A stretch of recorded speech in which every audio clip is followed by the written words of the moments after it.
L'anthropologue Martin Hébert, il est en studio. Salut Martin, comment vas-tu aujourd'hui? Bonjour, très bien. Très heureux de t'avoir en studio. C'est toujours intéressant, surtout que ce matin, on va parler d'un musée que tu as visité à Berlin.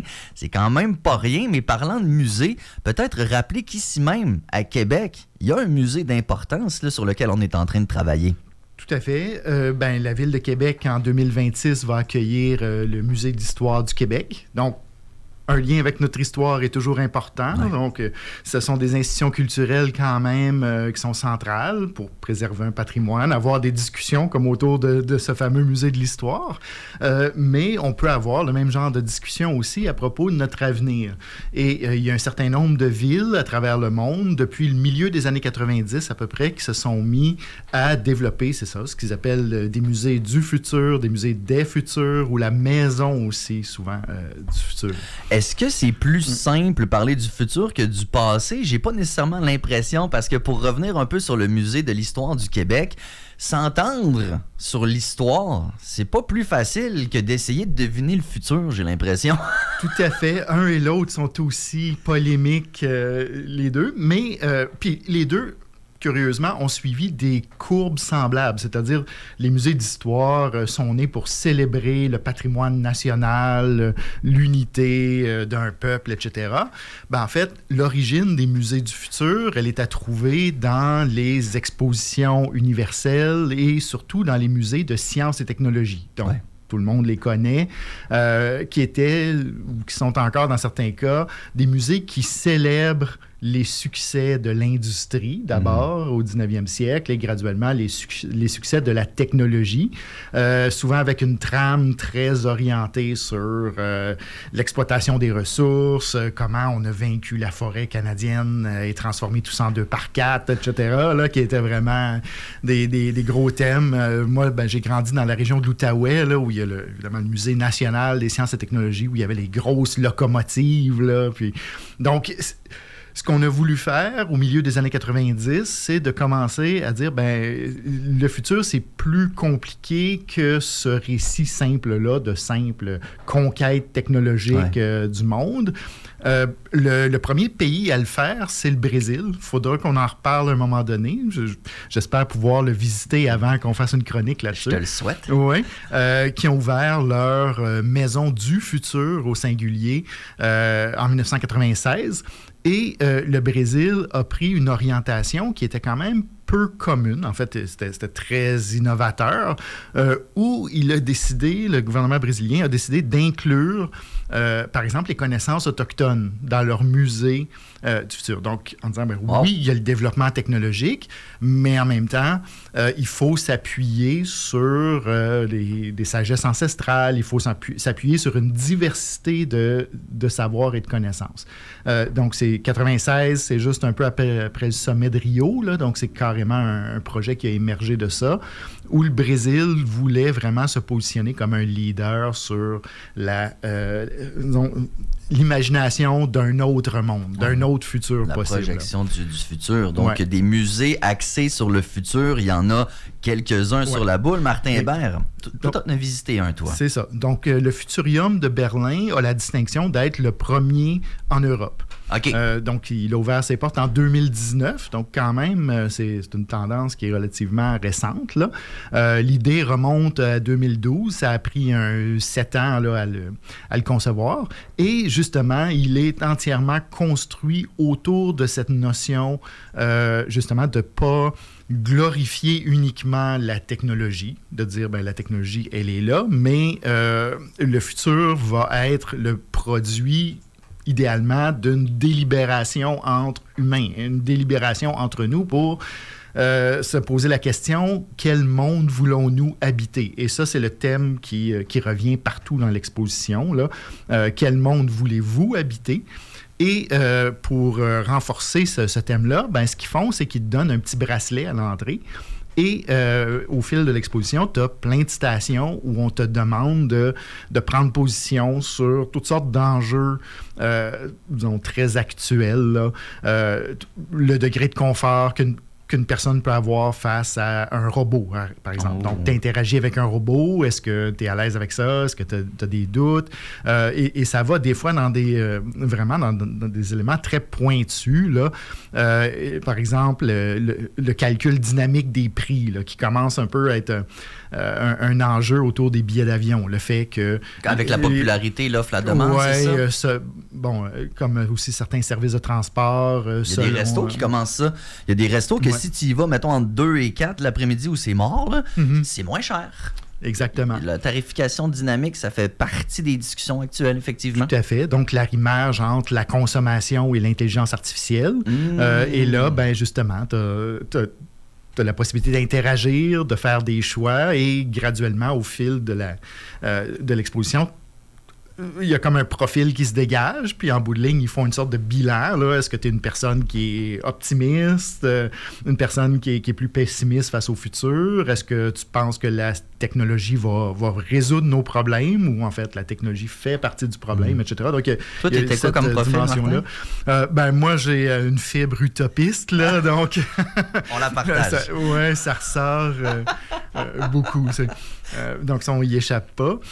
Aussi, un autre élément qui est important, c'est qu'ils ont décidé, eux, de construire cette discussion-là sur 3 piliers. Et ça, c'est en fait, je dirais, l'élément peut-être le plus stimulant que j'ai trouvé dans cette exposition-là, c'est-à-dire qu'ils disent, ben, parler du futur implique 3 choses, c'est-à-dire une prise en compte des faits.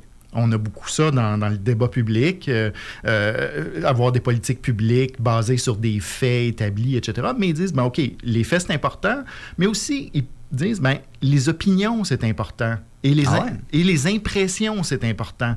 Donc, ils amènent la dimension émotionnelle aussi là-dedans. Donc, je te vois un peu... ben oui, c'est sûr, parce qu'on devrait penser que quand on réfléchit au futur, on devrait être froid, cartésien. C'est ce que je pense, mais finalement, peut-être pas. Absolument. Donc, et justement, leur approche, qui est quand même intéressante, est de dire, ben, tu peux aussi t'éduquer à avoir une opinion. Tu peux aussi t'éduquer à être en relation avec tes impressions et tes sentiments. C'est pas juste de la réactivité, des opinions réflexes, là. Je t'entendais parler d'opinions de certaines radios qui prennent le Journal de Québec et à chaud, là, bon, OK, page 1, OK, je réagis à ça, page 2, etc. Comme on le sait, comme on essaye d'inculquer dans notre système d'éducation, même au niveau secondaire, ben, avoir une opinion, c'est quelque chose qui peut aussi s'évaluer selon certains critères. Est-ce que ton opinion, elle est cohérente? Est-ce qu'elle, avec elle-même? Est-ce qu'elle est de bonne foi? Est-ce qu'elle fait preuve d'empathie? Peut-être que la solution, puis on le voit, là, certaines solutions à des problèmes environnementaux sont très froides et tout à fait inhumaines. Les liens, toutes les discussions autour de la croissance démographique, par exemple, le poids de la population, justement, eux disent, dans des débats comme ça, nos impressions, notre perception, elles sont importantes, mais il ne faut pas qu'on navigue à l'instinct. C'est-à-dire que peut-être que tu vois apparaître une nouvelle technologie et que tu as un sentiment de recul en disant non, moi, regarde ça vient me chercher. Ce qui t'encourage à faire à travers leur démarche pédagogique, c'est-à-dire examine ton sentiment, examine ton impression, d'où ça vient, ça.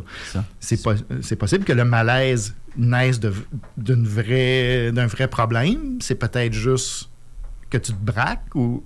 C'est pas de l'invalider, mais c'est de l'observer puis d'évaluer un peu notre réaction.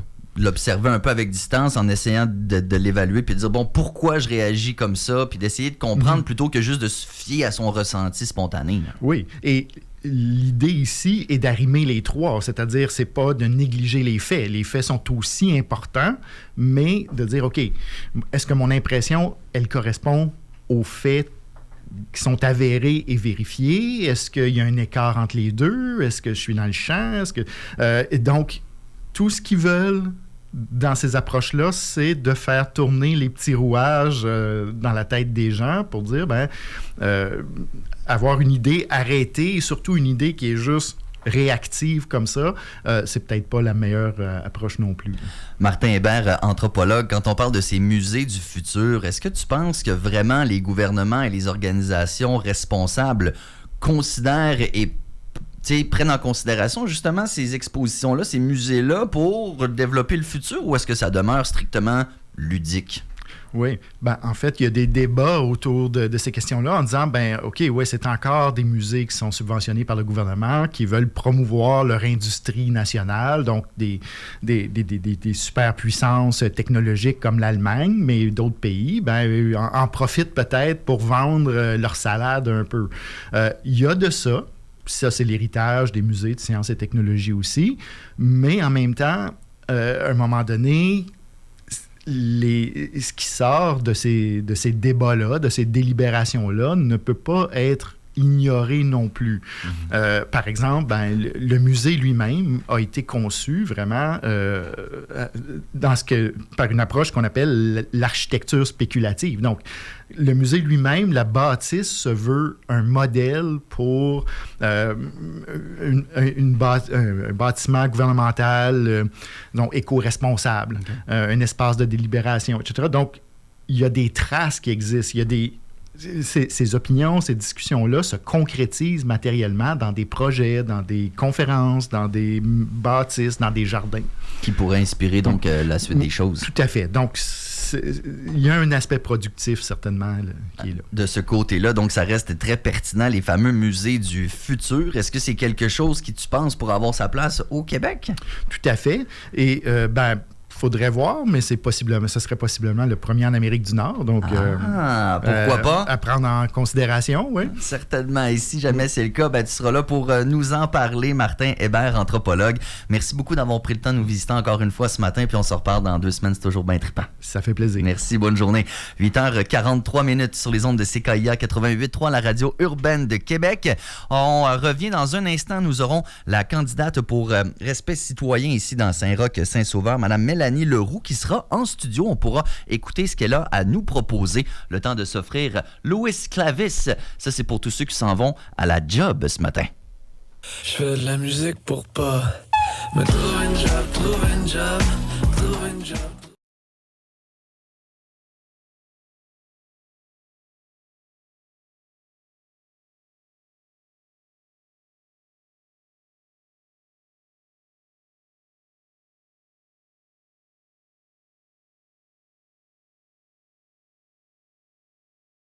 Les autres font des quêtes puis moi je bois ma paix. Jamais été aussi libre, jamais besoin de sommeil. Mes jambes me guident vers une feuille plus cruelle.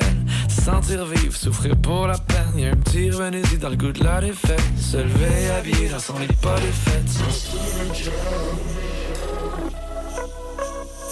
Sans trouver une job.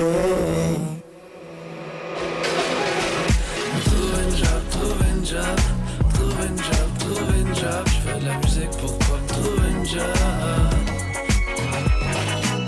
Je t'entends que les jours se répètent. Je rencontre les fonds de verre, je fais pas la vaisselle. Un jour je vais me poser, trouver une mécène. Paraît que l'amour vient tout de suite quand t'es à retraite. Je regarde le monde vieillir, je leur donne des j'aime, leur version du plaisir. Me fait de la peine, je veux pas m'en sortir. Je vais finir pareil, cumuler les voyages vides pour dire que je l'ai fait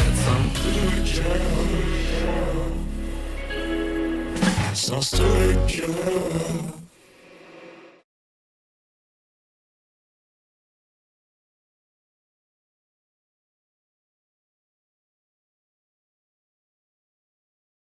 Je viens me demander c'est quoi la richesse que tu pourrais fabriquer dans un condo LED. Je connais pas l'adversité mais je suis pas à plaindre. Pas l'université, I'm still getting paid. J'ai l'air de juger mais j'ai pas la recette. Vaut mieux agir ou battre en retraite. Y'a un petit revenez-y dans le goût de la défaite. Tu es habillé dans son lit pas défaite.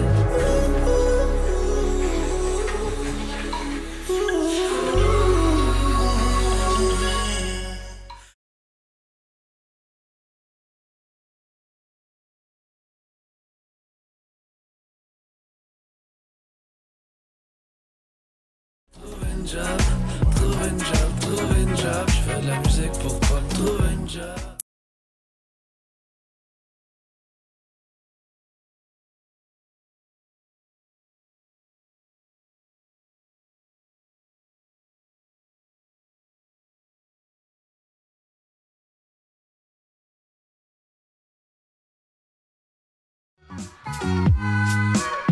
8h